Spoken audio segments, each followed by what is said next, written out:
Hi, I'm Rich Torrey. Welcome to another Level Up Cartooning. All you ever need to follow along with me is a pencil and paper. It doesn't get any easier than that, right? Now, before we get started, make sure you hit the thumbs up and the subscribe button, as it helps this channel to grow, and hit the bell so you never miss a lesson. So after doing a bunch of animal character turnarounds, last week we switched things up by doing a thumbnail exercise. We drew one full rendering of a character, Hanna-Barbera's Huckleberry Hound, and then having grasped the basics of Huckleberry's proportions, we sketched a bunch of different poses around him without focusing on details or worrying about erasing. Instead, we concentrated on posing and bending the character in different ways. As I said then, this is something I really encourage you to get into the habit of doing. It not only loosens up your hand and your line, but it gets your brain in the habit of bending and molding that character in your head before even putting pencil to paper. Today we're going to draw another Hanna-Barbera superstar, one that started out as a regular on the Huckleberry Hound show before getting his own series in 1961 and becoming one of television's most recognizable and beloved cartoon characters of all time, Yogi Bear, with his famous catchphrase, "I'm smarter than the average bear." Now here's a little animation history. One of the reasons Yogi Bear and many of the other classic Hanna-Barbera characters wore collars, neckties, bow ties, or other neck accessories was purely practical. During the late 1950s and 1960s, Hanna-Barbera pioneered limited animation for television, which required artists to reuse body drawings while animating only the parts that move. By placing a collar around a character's neck, the animators created a natural break between the head and the body, allowing the head to be animated separately without having to redraw the entire character. The collar hid the seam where the animation cells met, saving enormous amounts of time and money. Yeah? So now you know, which makes you smarter than the average bear. Anyway, just as a reminder, before we start, everything I draw in my videos is the first time I'm drawing it, no practice. I say that to let you know that the process I use works, and it will work for you too. Alright? So let's draw.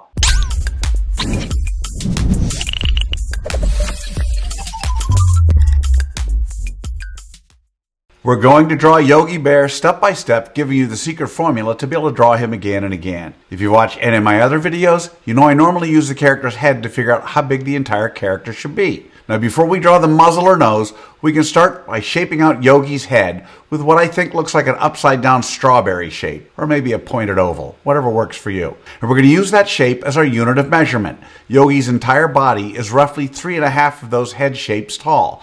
In other words, however tall we sketch out that original head shape, his entire body is about 3.5 of those stacked up on top of each other. Now Yogi is a great character to study because he's built from some really clear, recognizable shapes. That upside down strawberry head, a long muzzle, eggplant shaped torso, simple but long arms and hands, and extremely short legs. His collar and tie, and of course those little bear ears sitting on top. Everything about Yogi is designed to be simple, appealing, and easy to read. Alright, so let's draw in our roadmap for today's drawing of Yogi Bear.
Okay, so there's our roadmap of Yogi. Now before we move on, I want to break Yogi down into simple shapes for those of you who want a screen grab. Just something to help you to lay out your drawing of Yogi. Alright, so now we're on to step 2. In this step we do what I call roughing out the features. I want to remind you until the third and final step, you want to draw as light as possible. We use guidelines to help position Yogi's eyes, muzzle, nose, ears, body, and overall build. We don't want those guidelines in the final drawing, so you want to draw them light enough to be able to erase them easily. Alright, so let's rough out the features for our drawing of Yogi Bear.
Alright, so there are the roughed out features of our Yogi drawing. So now with the roadmap done and the features roughed out, it's time for that final step. In step 3, we get to have fun. This is where we get to draw in the final details of Yogi Bear. Because we've already done all the hard work, we're not guessing anymore. Now's the time to slow down and clean up your lines and make sure that the drawing really feels like Yogi. Keep checking. Is the head shape working? Does the muzzle feel right? Are the ears positioned correctly? And is the whole body landing at about 3.5 heads tall? And does the pose have that confident Yogi Bear personality? Keep refining all the way until the very end. Alright, so let's draw in the final details for Yogi Bear.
All right, so now we're going to add one more step. This is our thumbnail exercise. And once again, this is where I want you to loosen up. We're going to take what we've just learned from the main drawing, Yogi's head shape, muzzle, body proportions, and overall structure, and you want to sketch a bunch of small, quick poses around him. These are not finished drawings. The idea is to take what you've just learned from the main drawing, his head shape, muzzle, body size, overall proportions, and sketch a bunch of small, quick poses around him. These are not finished drawings. This is where you're literally thinking on paper. You're using what you know about the character to move him or pose him in other ways. The point is not to make a perfect drawing. The point is to train your hand and your brain to understand how this character moves or how the body should look in other poses. So keep them rough, keep them light, don't erase too much, and don't focus on details. Loosen up that hand, all right? So let's draw some loose thumbnail poses of Yogi Bear.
And that's how you do it.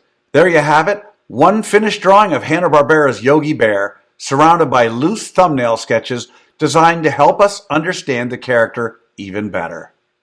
So how do you think you did? If this is the first time drawing Yogi or doing this kind of thumbnail exercise, you can't expect to have drawn him perfectly. You'll notice I don't spend time coloring our Yogi because I want my lesson to focus entirely on the drawing process. But now you have the secret formula, the process for drawing Yogi Bear. And even more importantly, you have a terrific exercise you can use with virtually any character. Draw one finished pose, then loosen up and sketch a bunch of thumbnails around it. I promise each time you do this, it'll get a little better and a little easier. I also promise the more you work with me, the better you're going to get at all of your cartoon characters. So I'd love to see your drawing of Yogi. If you can, take a picture and post it on either Facebook or Instagram. And don't forget to include the hashtag #LevelUpCartooning. I hope you had as much fun as I did with this one. Remember to subscribe and thanks for joining me. Until next time, I'm smarter than the average bear and keep drawing, my friends.